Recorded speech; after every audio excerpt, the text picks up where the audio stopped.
Hello, friends and family.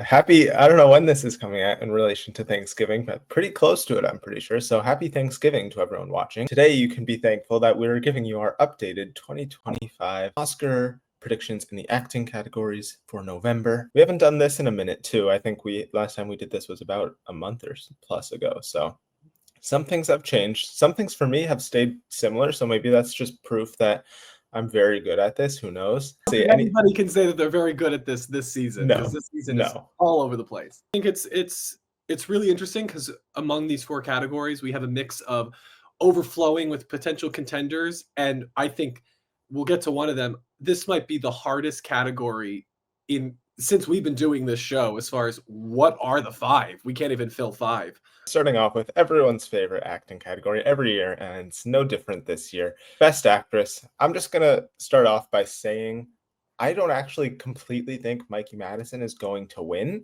but I just don't know who would, honestly. Because Angelina Jolie, I can see the narrative for her becoming a winner, like the kind of similar to Renee Zellweger, like a second comeback Oscar. It's a showy biopic performance. But there's like absolutely no buzz for that film at all right now, and it's about to hit theaters and then Netflix 2 weeks later. So if it gains buzz, maybe. But right now it's pretty quiet on that front, so I'm not willing to put her there. Nicole Kidman, similar stuff. The film got great buzz at the better buzz than Maria. I think Baby Girl has sustained more buzz after the fall film festivals than Maria did. But still, it hasn't released yet, so I can't quite put her up top. And I don't think Emilia Perez is strong enough for Carla Sofia Gascon to win. Then Marianne Jean-Baptiste, we can get to that fifth spot, which is going to be a passion pick spot. But yes. Mikey Madison is in the strongest film. It's a good performance. I just do still wonder, like people say, oh, well, they award ingenues like this before. Like look at Brie Larson, look at Emma Stone. And I just think she's not quite the same, in my opinion. Mikey Madison before Anora, I think, had like 12 or 13 acting credits. Brie Larson before Room had, I think, about 45. And she had also been nominated for a bunch of Critics Awards groups and won a bunch of Critics Awards groups for Short Term 12. Yeah. So I think they weren't quite. I think Brie Larson, well, still like an ingenue, and definitely that like boosted her career majorly. I think she was still significantly more established than Mikey Madison at this point. So it's very iffy. I don't know who to put at number one, but I feel very good personally about those top four being nominated. And then that fifth spot we can get to. I imagine we agree on the top four. We might not. I forgot about, yeah. So this is the thing. I think right now, if you're predicting who is the most likely to be nominated, I think Mikey Madison is your number one. I would be shocked if she doesn't end up with a nomination. So I think it's good to put her at one now. As far as predicting the win, I think we're way too early for that. And we'll have to wait about who we're actually dealing with, because I don't think that there are so many people vying for this that there are people that would get in other years that I don't know necessarily going to get in this year. Marianne Jean-Baptiste being one of them. I feel like, from what we've heard, it's a very soulful performance. I think you saw this as well. It's the best performance I've seen this year. It's incredible. It's so good. And I think people just need to see it. And I think if enough people see it, that fifth spot, no matter what, is going to be a passion pick, whether it's a passion pick for Baptiste, Demi Moore. We'll get to the other people in contention in a second, but that will be whoever has the most like number one, like I need them to be nominated picks. And I do think with the British contingent, and even not the British contingent in the Academy, as long as they see the performance, I don't see someone who sees that performance not wanting to put her on the list. She also is a semi unlikable character in the first half, and I know that hurts actresses more than just actors, so that is something I'm wary of, but it's just such a show-stopping performance that I'm keeping it in there until she starts to miss places. Yeah. I think what's going to hurt her is just that people won't seek out that screener or that movie in the same regard that they will others. As far as just breaking down the list we have, Mikey Madison is, I think we can put her at one. Right now she's my two, but that's just because I feel very strongly about Nicole Kidman. I think the fact that Baby Girl is going to play in theaters, and I think could do fairly well at the box office for A24, will only improve that movie, and it will improve that movie among the other veteran that she's going up against, which is Angelina Jolie, which I think will have a bigger presence on Netflix. But I do think that will hurt her, and I do think that there's a world where maybe Angelina Jolie does miss because people are lukewarm on the film. Maybe they didn't see it in a theater, so they didn't get that same experience that they got with Jackie and Spencer. I still have her in right now, but that the reason I have her in is because right now I took Carla Sofia Gasson off. Starting to get the conversation about, the category fraud, I think more so than most years as far as where is Zoe Saldana, Yeah, where's Carla Sofia Gasson. And she does have less screen time than significantly less. Zoe Zoe Saldana. Saldana has. I mean, there's category fraud. Most of the supporting contenders this year seem to be leads, but yeah, there's Yeah. category fraud all around for sure. But even so, like just looking at my list, the one that you don't have on your list that I feel very strongly about is Demi Moore. I think this is a movie that's really connecting, not only because of the visceral nature of her performance and just what she has to get her arms around, but I think that we've talked about it, that one scene in front of the bathroom mirror, you show that to any acting member, anybody in the academy, but especially women. I think that they're really going to connect with that performance. And I think this to me feels a little bit different than Toni Collette or Lupita Nyong'o. This feels like it rises above those other films. I also think that The Substance is a bigger player than those other films. So the idea that she wouldn't make it because of horror performances, I just don't think you can accurately say. I think The Substance has higher ambitions than Hereditary and Us ever had. I don't think we ever considered either one of them for Best Picture, and I think many people, including myself, have The Substance in for Best Picture.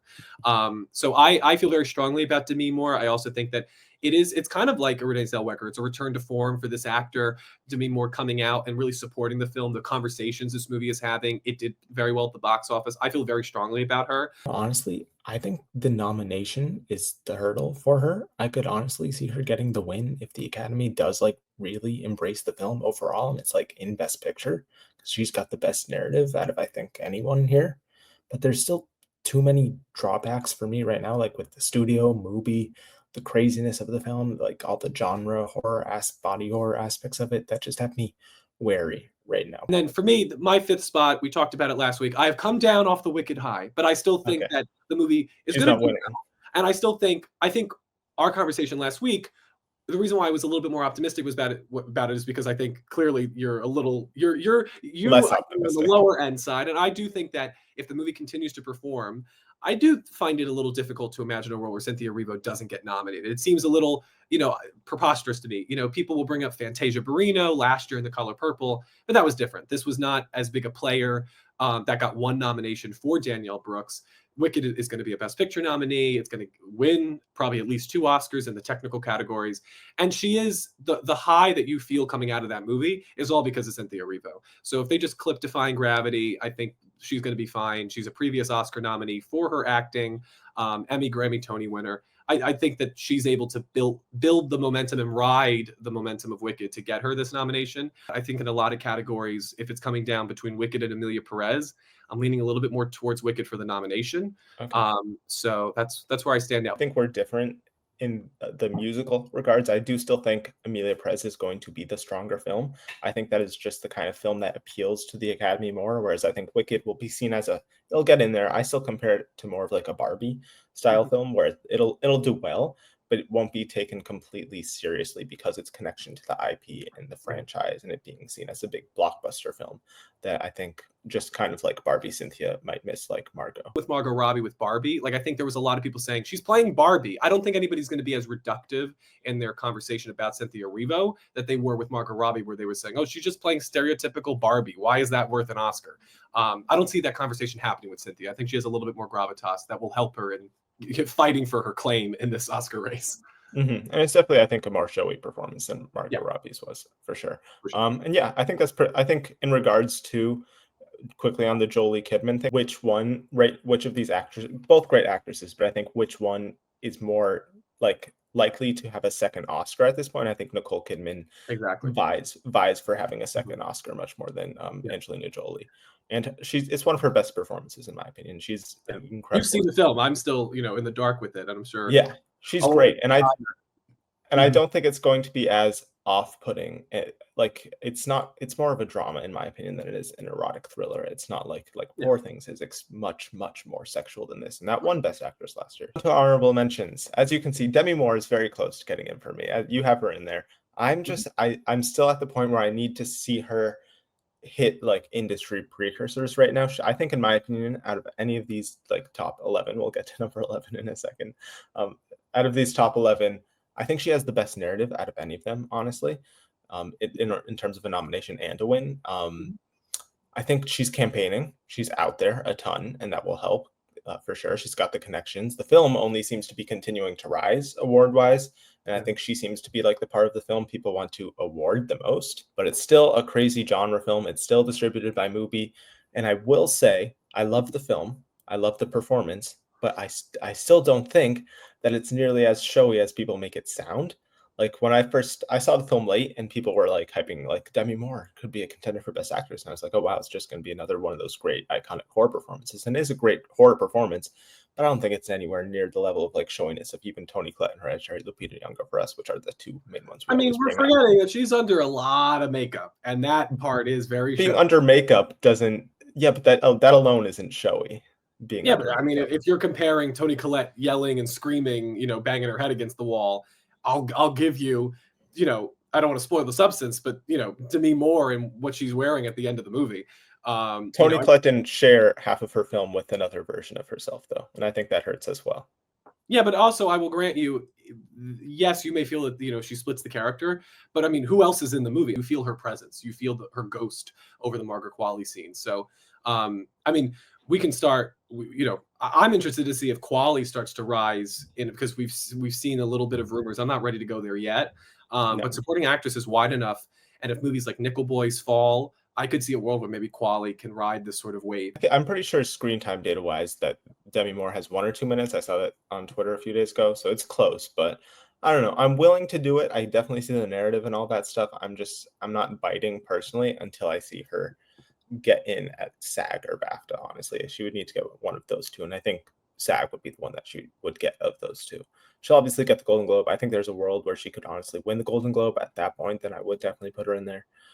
So it's close. I'm not willing to part ways with Baptiste yet, but I could see, like you said, Gascon missing as well. So who knows? All right, I will give you. So Demi Moore was in 42% of the substance, and Toni Collette was in 54% of Hereditary. Yeah, I will give you that. It's a little different. And I will say, Demi Moore has helped with that. A lot of that time she's by herself, which I think is a little bit harder, to be able to have to keep a movie captivating all on your own. Cynthia Erivo for Wicked, Defying Gravity. It's definitely possible. I think she's going to hit pretty much all of the precursors. Honestly, she'll get the Golden Globe. She'll get SAG probably. BAFTA she'll probably get because she's British, but she might miss that. But Critics' Choice she'll get. So I don't know. I just still see her being the kind of person who's like safe a lot of the way and then just still ends up missing at the end. But it's worth considering because it's a showy performance. I just don't have enough spots to throw her in there, honestly, at this point. Because I don't feel strong. Like, I think you feel better about the film in terms of. I just feel better because I think that, let's just looking at our list. If you want to go back to your top 5, because it's somewhat similar, just put into me more. Like, this is a very independent grouping, and I understand that's the season this year, but I do think that the Academy voters that like their big Hollywood movies, I do think they're going to want some. There's going to be some representation of something that is popular. Because even when you look back at, Margot Robbie didn't get in. But it's not like movies that make money don't end up getting into some of these top categories. And I think, as I talked about last time, she has the bona fides of Emmy, Grammy, Tony. She's a previous 2-time Oscar nominee, once for acting, and that was a very tough year as well. She was able to beat out Awkwafina for The Farewell, Lupita Nyong'o for Us. She was able to, stake her claim because she had the precursors. Cynthia Erivo owns this movie. I know that people will say Ariana Grande steals a lot of the attention, but it really is a two-hander. So I think that also, I think the Margot Robbie, even if Cynthia Erivo doesn't get in, I don't think it's an apt thing between her and Margot Robbie. They're very different performances with different control over their stories. So for sure.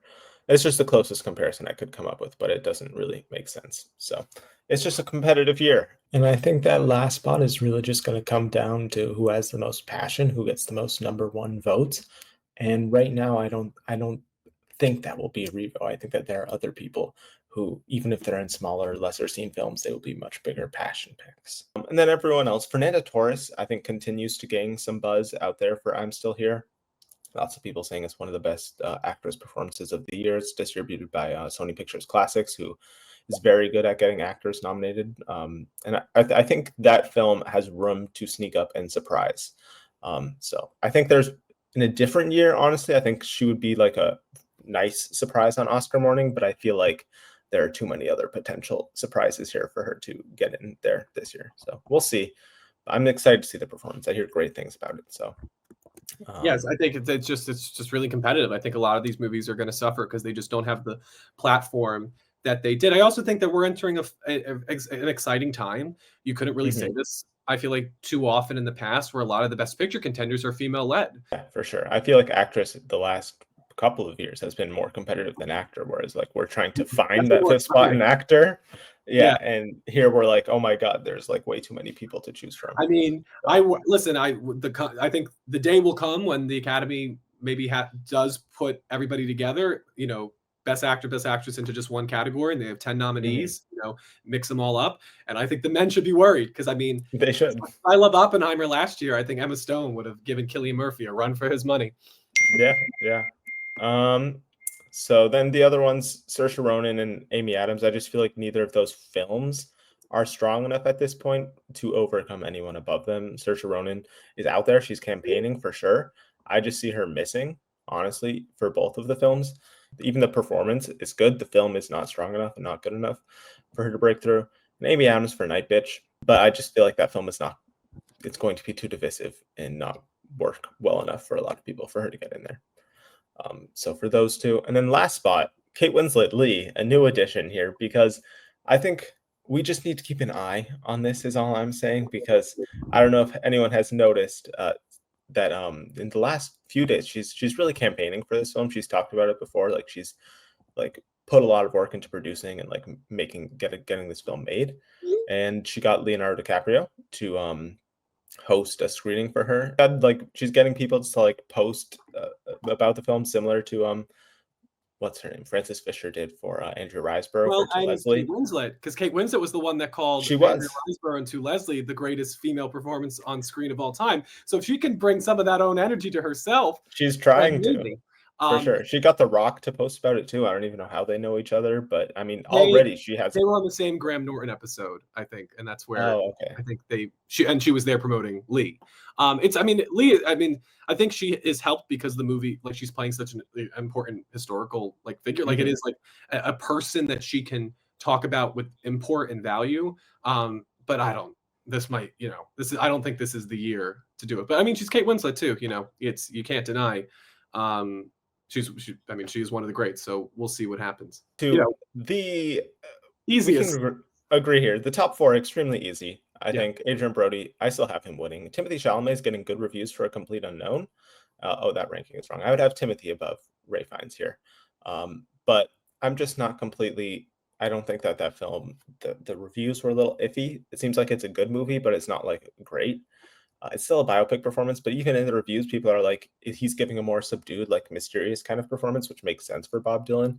He's kind of a mystery himself, but it's not like he has like screaming, crying scenes that are incredibly acting and showing like Adrian Brody has in The Brutalist.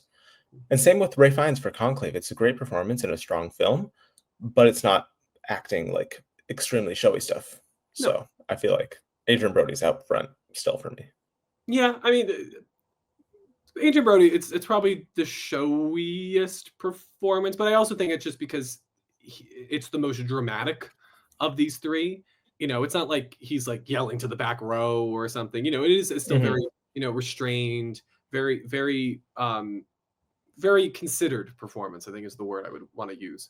And I think he very well could win. Right now, I think that whoever you have winning Best Picture is who's winning this category. So if you have Conclave winning, then Ray Fiennes wins. If you have Adrian Brody win, then The Brutalist wins Best Picture. That's how. Or if you have neither of them winning. Well, no. Right now, I have Conclave winning Best Picture. Oh, okay. I don't have either of them winning. I just think from what I still need to see The Brutalist. It's still really my main blind spot left. But from what I've read about his performance in that film, it seems like easily it will be the showiest here. Yeah, so that's why I'm sticking with. And granted, the argument that I could make for Ray Fiennes didn't help Paul Giamatti last year, as far as he hasn't won yet. So and that that could help Ray Fiennes. But yeah, I think to me, there's so many moments of Conclave where the camera just stays on Ray Fiennes, and he has to just like you can see how much how much conflict is within him, which I found very moving. And he has a couple monologues, one in particular that I think is really moving.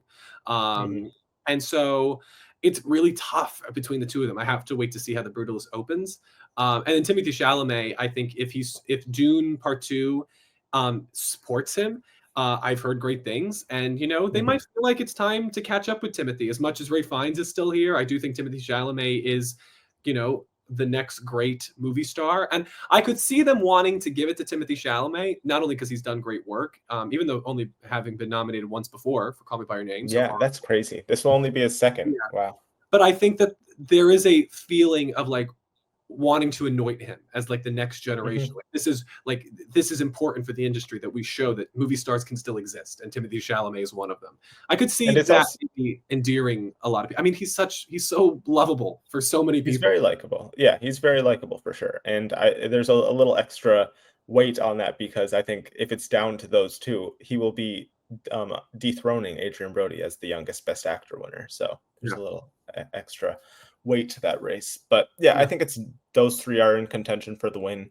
Coleman Domingo is, I think, lucky this year because Best Actor is just completely empty. I think in another year he would be fighting for a spot here, but he's just pretty safe. I think he'll hit pretty much everything. I mean, I don't know, because last year was pretty tough, and he managed to get in there for Rustin. I think he's he's very likable too. Yeah, talk about another lovable presence. I think it just comes down to that fifth spot. I've hinted towards it in past videos, but I haven't given my full dissertation on it until now. So that fifth spot is completely up in the air. I think we'll get to I think there's only two other people besides Powell that are in contention for the last spot. But when you look at precursor wise, Golden Globe musical or comedy actor, I feel like that's going to go to Glenn Powell, in my opinion. It's him or Jesse Eisenberg. So yeah, and I feel like Culkin's going to get the love of those two. And then I think if he wins that for Hitman, he'll get nominated at SAG, in my opinion, because that fifth spot is going. When you look at the past years in Netflix, when you look at the past years at SAG, Netflix overperforms there. Like they got Adam Sandler in for that Hustle film in that open fifth spot and actor that year. And I think you can easily see Glenn Powell for Hitman because of the Netflix fit. They favor films that are on Netflix because they're much more accessible to them and just much more seen. I think he'll get that spot. They also favor star power over there, more so than they do lesser known actors. And I think they also favor populism over more artsy films. And I feel like that also helps in there. And he's having a great year. He's everywhere. He's at front and center on the Vanity Fair, like Stars of the Year page cover thing. And he's also, I feel like if he does those two things, he'll get the sixth spot at the Critics' Choice Awards. And he's already getting in, like he got the HCA Critics' Choice Awards sixth spot. And then he'll probably just miss BAFTA. But at that point, when you win a Golden Globe, you get nominated at SAG, and you get nominated at Critics' Choice. I feel like that's better than anyone else here. So that's what I'm going. I think it's sound logic. I'm just going to give you what you've given to me about Wicked, which is that, because I think would you agree that Daniel Craig is number 6? I would, yeah. So I think that to me, Hitman just doesn't feel like the type of performance that they'll go for. I mean, we saw in the Tom Cruise versus Paul Mescal 2022 race where they went for the quieter movie that probably doesn't have the same awareness or platform, and definitely not going for the movie star, but going for the better, more astute performance. And I think that's what's going to happen. I could see a world where Queer only gets one nomination and it's this, but I do think that once the movie comes out, which Queer hasn't yet, it'll play in theaters. So far, at least from what I've seen in the limited run that it's going to do at Lincoln Center, which is where I'll be seeing it, it's been selling really well, even in the afternoon shows. And so I do think still a star, yeah. He's James freaking Bond, and he's never been nominated. And he's Benoit Blanc. Like I feel like we don't give Daniel Craig the respect as a movie star with a capital M. Like he is, I think he is beloved, and I think this might be his best performance in years, if not his best performance. And I do think that enough of the actors will pay attention to this movie. And so I have Daniel Craig in a number 5. I just think that's going to be the film that more people respect than Hitman, which I think people will very easily brush aside. I just it doesn't feel like the type of performance that they go for. And I understand we have a very limited field this year, at least among the contenders. Yeah, I'm going to go with the more conventional wisdom and the more conventional film to get in, which is Queer. It's a more dramatic piece. I wouldn't say it's a conventional film. It's the very divisive Oscar film. Hitman is not in any. It's not even. It's. I don't know. Queer is in no way a conventional Oscar film, in my opinion. It is out there for sure. Like you can compare it to Aftersun, and I do think it is a more like independent film. It's not an independent film; it costs a ton of money, but it's independent film minded. And Craig is much more established than even Mescal was at that point. But I think there was a lot more love for Aftersun as a film overall than there will be for Queer. There will be pockets of love for Queer, but there will be lots of people who just don't like that film at all. It's divisive. There are people who turn it off soon into the film because they don't like the way Well, it's I mean, going. I could see people turning just Hitman, just being like, this is I flimsy. feel like and it's Hitman's an fun. easy watch. Yeah, but it's not necessarily something that they then consider like, oh yeah, this is an Oscar caliber performance. Like I think the other award shows, like it feels to me like Jennifer Lopez and Hustlers. Like this is a fun entertainment. I don't know if this is going to garner the acclaim that it gets it to Oscar, or at least Queer has the bona fides of taking it seriously. Some people say it's pretentious, but sometimes that helps, as far as mounting campaigns. I don't know. I think even you would admit that Daniel Craig, if you're predicting what looks more like an Oscar caliber Oscar, I think he's helped by that. And if he's good, at least I do think he gets it. I think there will be a lot of support for Daniel Craig. I just think maybe we're underrepresenting how beloved he is. I mean, he's many people's favorite James Bond. I know he's mine. He's beloved in Knives Out. He's had other, he's been in other prestige movies throughout his career. I mean, going all the way back to Munich, right, in 2005. Yeah. So I think they want to catch up with him. So I'm going to put him at number 5. The others, I really don't think stand a chance. The only other person I would mention is Jesse Eisenberg for Real Pain. If he does end up winning the Golden Globe over Glenn Powell, I would definitely take it more seriously. And in my opinion, I've now rewatched the film. I felt this the first time after I saw it at Sundance, but clearly I was in the minority, so I didn't say it, and I wanted to rewatch it before I said it. I've rewatched it. I honestly like Jesse Eisenberg's performance in the film more than Kieran Culkin's. I found his performance more surprising, whereas I think we'll get to supporting actor in a second, but I found Kieran Culkin's performance to be very similar to work he's done in the past. Jesse Eisenberg's is too, but I feel like there's more layers added upon it than he has had in some of his past performances. And it's showy. He has a monologue at a dinner table. But I do think he'll probably be campaigning himself as more of a writer and a director here than as an actor. And I don't know. It could happen if the film is strong. I'm still not completely confident in the film being like picture level strong. I think it's on the bottom there, just getting in there. So he's possible. It's between those three, Eisenberg, Craig, and Powell for the last spot, in my opinion. I don't think anyone else here, honestly, like Sebastian Stan for The Apprentice. Unfortunately, actors don't even want to talk to him, and actors on actors. That says all you need to know about this season. People are avoiding this film within the industry. I don't think he gets in at the Globes either. I think that's different. But I think there's enough room, and I feel like it's different for critics to award him than it is for people in the industry. Heretic before Sebastian Stan. I have both of them in there. Yeah. I feel like that's such an open category. It is. Well, he would be in the drama category.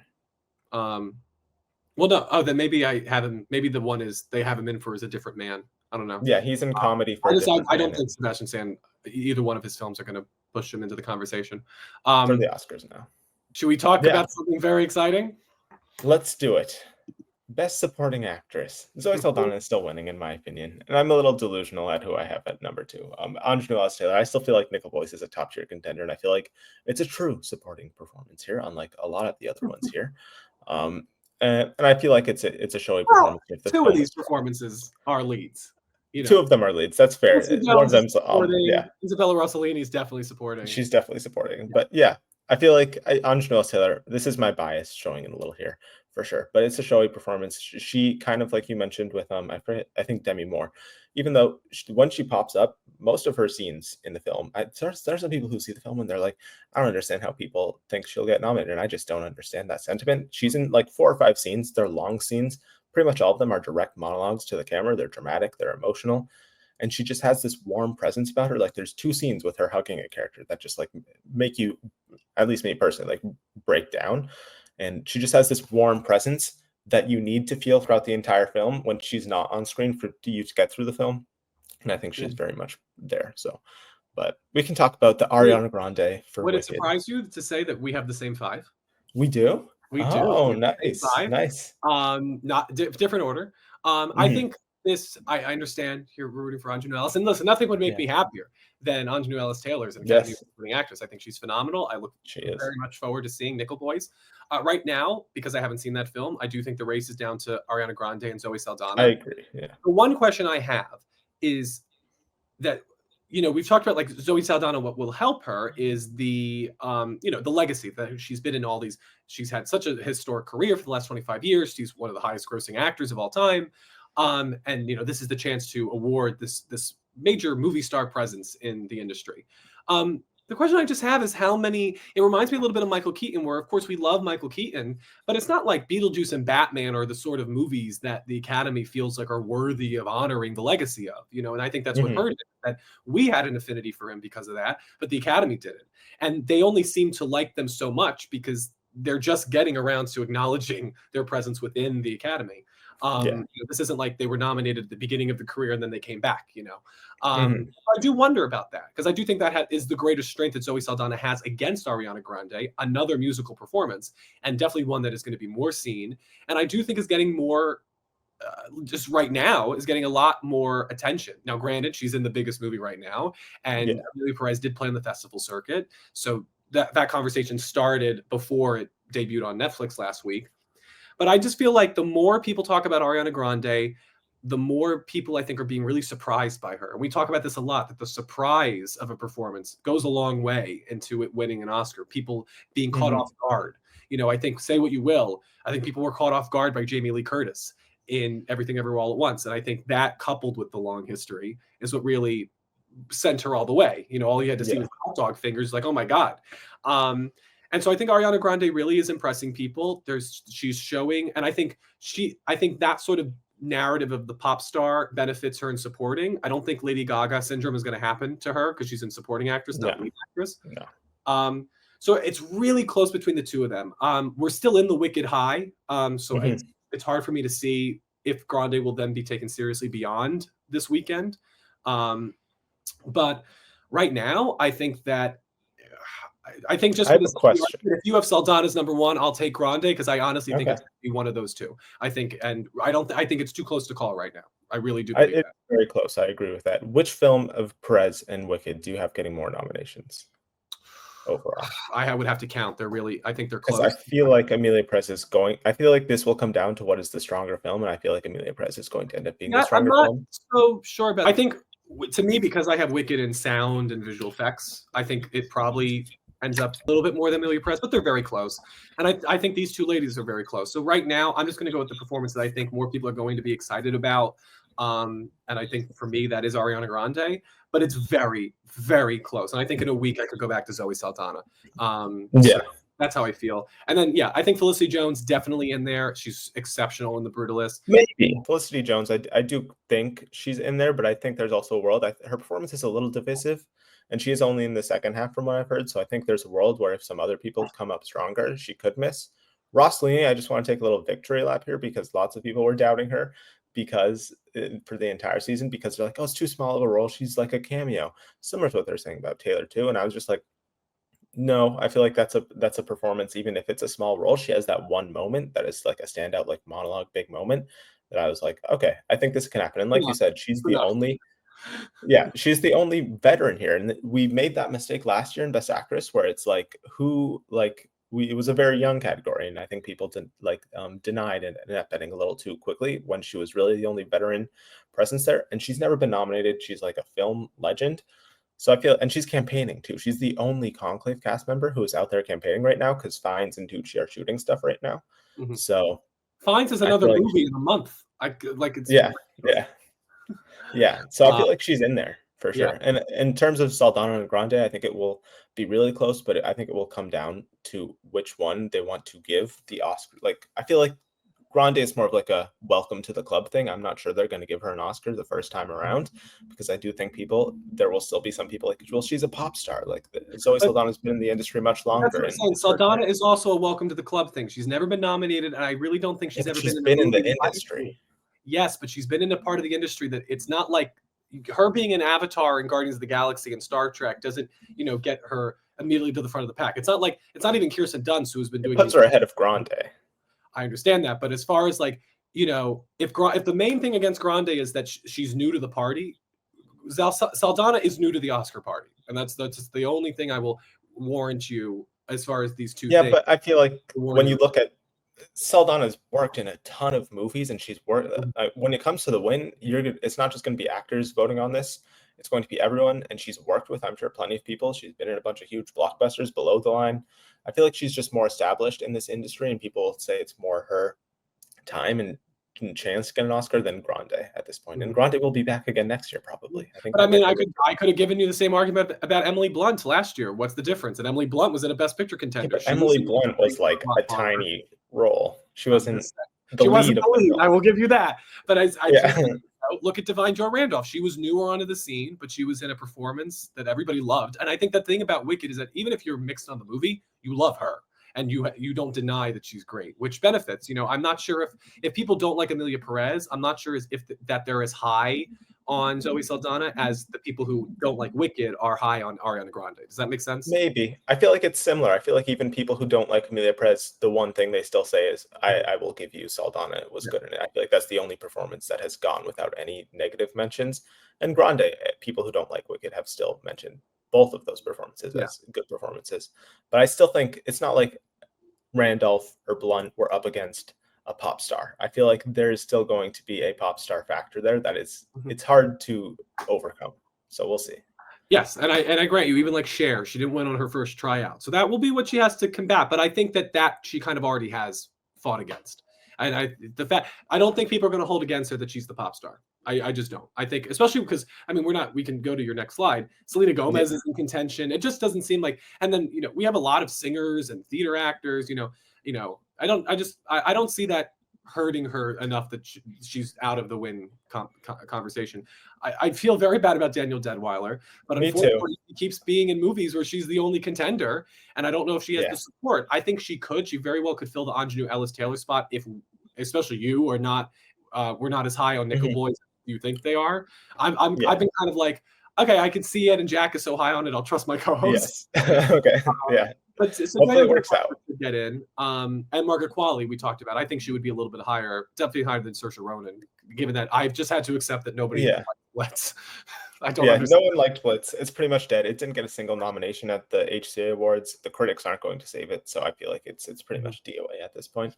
Gomez, I will say, in terms of comparison with Grande, Gomez has those industry connections that I don't think Grande quite has. She's got Meryl Streep hosting Q&As and posting about her. She's got, I think, more industry connections than Grande. I still think Grande will get in, and she won't, because I feel like Emilia Perez is not strong enough to get 3 acting nominations, and I feel like Gomez's performance is easily the most divisive of those main 3. So I don't think she'll get in there. I agree. I feel bad about Danielle Deadwyler for the pianist, and I've not had her in there. I don't think I had her in here the last time we did this. I forget, but I've dropped her for a minute because I just didn't like the film. Honestly, when I saw it at TIFF, she's easily the best part of it, but I feel like it's a pretty mediocre film that has no attention elsewhere, and I just feel like she. Unfortunately, I know people will be like, well, they'll want to make up for it for Till, and I just don't think Academy members think that way. I don't think they remember back to that. No, they didn't watch Till. That was the whole issue, so they're not going to think about that. So yeah, I would like to see her get in there. And when you look at these supporting categories, there's usually at least one in here that's not in a Best Picture film, and right now all of my top 5 are in Best Picture, so I think the best shot at that is probably Danielle Deadwyler, but I just don't. I feel like the film is too weak. She has the Netflix factor, which helps.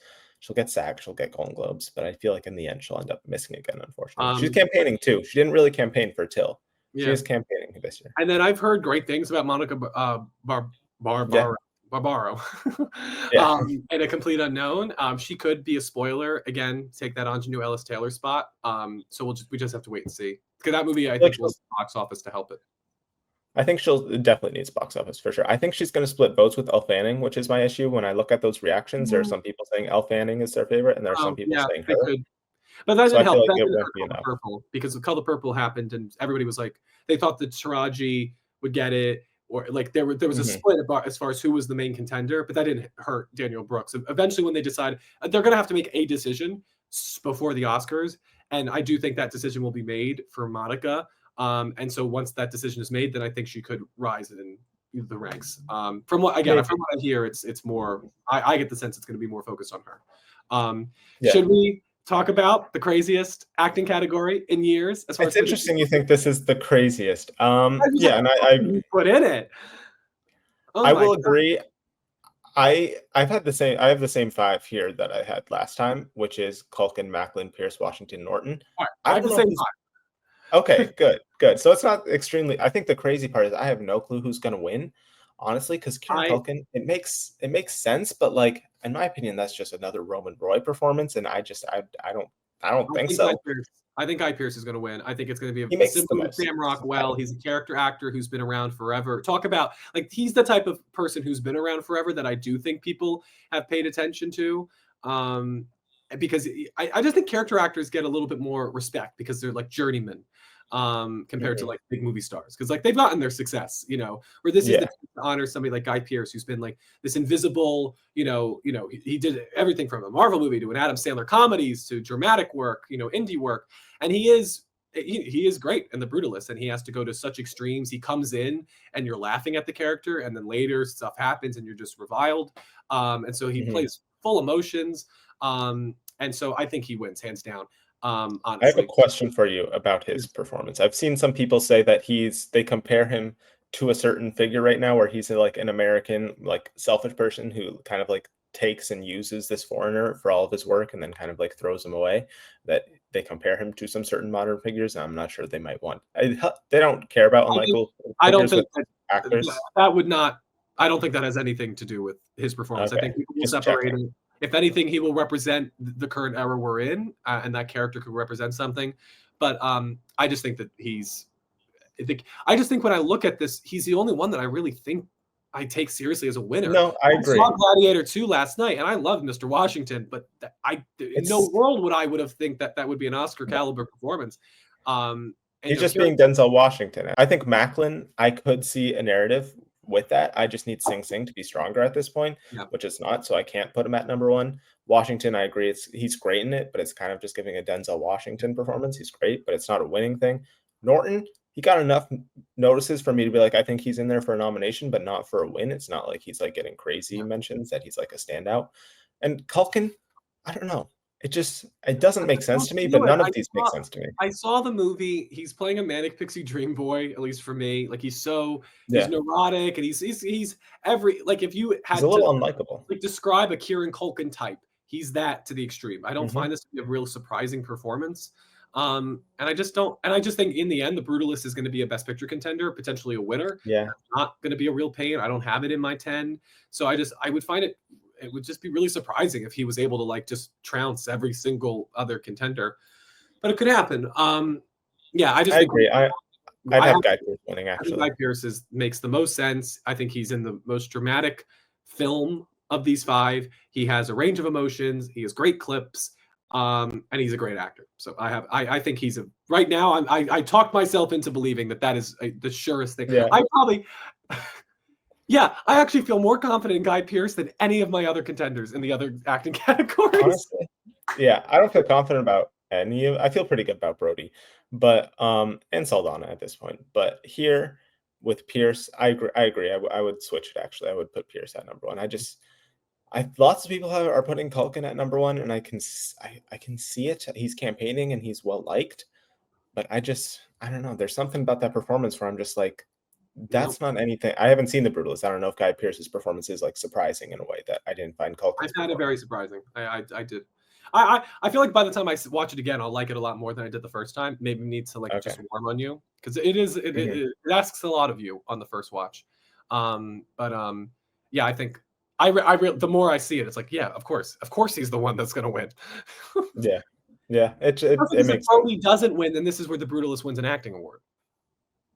I feel like Brody has a better shot than him still because it seems like he's kind of that he is that film, but they could win too. I mean, it'd be interesting having actor and supporting actor being won by the same film 2 years in a row. That doesn't happen often, so we'll see. But I don't know. I don't feel great about any of them, but I would agree. Pierce makes the most sense, honestly, right now. So All right, what that's are the that. honorable mentions? Yura Borisov, I think, is worth mentioning. He's getting some notices. He's campaigning out there for Honora. I still think those supporting actors might still split votes because I do think Eidelstein's great in it. I think Karen Carol-Gullian is great in it. I'd nominate all Yeah, three of them. I would. It's a great ensemble for sure, and I Eidelstein think should be he's the winning. least. So I don't understand, but that's me. You think he should win? Oh my Borisov? God, yes. The difference Oh in his wow, performance from the beginning to the end, brilliant. Loved him. it's great. It's more subtle work, which was the first half does not work without him. He is necessary for that movie to work with Mike. It's more subtle work, which is what concerns me. I feel like it's not extremely showy stuff, and I feel like that hurts him in a way. But I feel like he's still strong. I'd consider him for the last spot, but I don't know. I feel like some of the other actors in that film are more showy, but he has the payoff towards the end. So we'll see. It really depends on how strong Honora is. If Honora is super strong, then it can get a coattail acting nom, and I think it would be him out of any of them. And same with Conclave. If Conclave is super strong, Tucci can be a coattail acting nom for sure. He fades away though as the movie goes. So he does. That hurts him.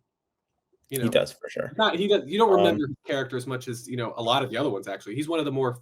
Yeah. I don't want to say forgettable presence, but like the nature of the character is that he kind of fades away into the background, and he services the character well. But yeah, I would. That would have to be a J.K. Simmons being the Ricardos thing. If they just like the actor rides the coattails. Yeah, and he would have to campaign, which he's not right now. Brian Tyree Henry could surprise again, but I don't think that's happening. He could. We have to wait to see how the movie performs. We do. He's the best part of the film. He's great in it. We do have to wait to see how the movie performs and if he'll hit any precursors. But I could see him surprise again, honestly. I think he's beloved, which is why he got it in the first time with that surprise nomination, and he's just as good in this film. So it's definitely possible.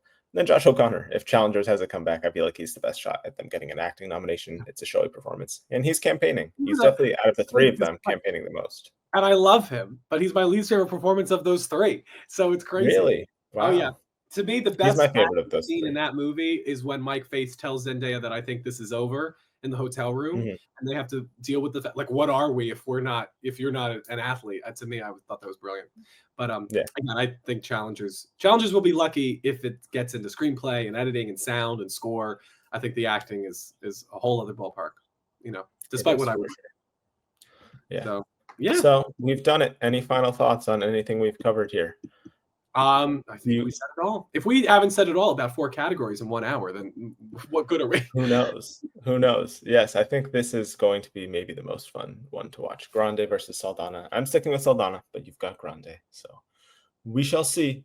So those are our acting predictions. Comment yours down below. Give us some insight into these categories. Who do you have winning? Because these are hard to predict, especially for me, actress and supporting actor, in terms of the winner. So like, comment those predictions, all that fun stuff, and we'll see you in the next video. Bye, everyone.